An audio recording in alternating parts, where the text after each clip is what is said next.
Hello friends, welcome to PrepMate classes.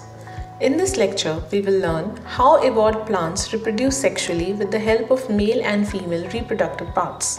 A plant consists of a male reproductive part which is known as stamen and a female reproductive part which is known as a carpel. The male reproductive part or the stamen contains pollen or sperms which are also known as male gametes, which hold male reproductive cells. The stamen is divided into anther and filament. The anther contains pollen sacs which hold pollen grains, and the filament is attached to the base of the flower. The female reproductive part or the carpel contains ovules or eggs, which are also known as female gametes. The carpel is further divided into stigma, style, and ovary. Stigma is the sticky opening which receives the pollen grains. Style connects stigma and ovary and acts as a passageway for the pollens.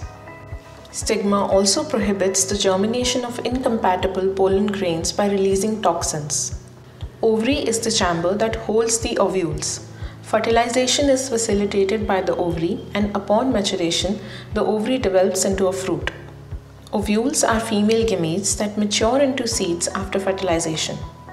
Let us now understand the process of fertilization in plants.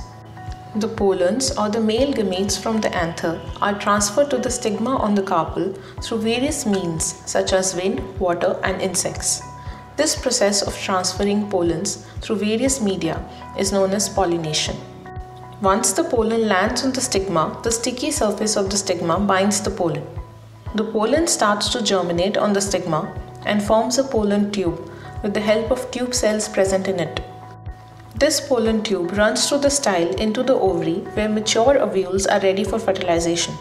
The generative cell inside the pollen then produces two sperm cells, one for fertilizing the embryo and the other one to form an endosperm. The endosperm thus formed provides nutrition to the embryo.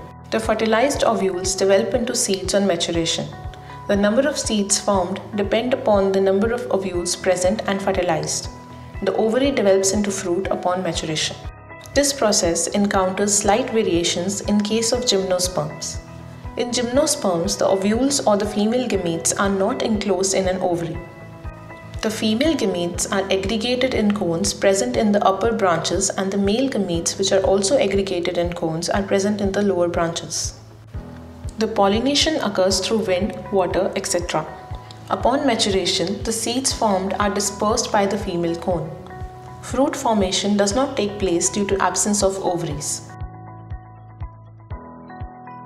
For best learning, you can watch this video along with PrepMate's Engage UPSC series, which is available online as well as offline. Book features: complete subject in a single book with practice and past year questions at the end of the chapters. Model answers for UPSC mains from authors. Using the application PrepMate and web portal prepmate.in, you can access comprehensive digital support in form of videos, mock prelims, answer writing practice, and regular updates.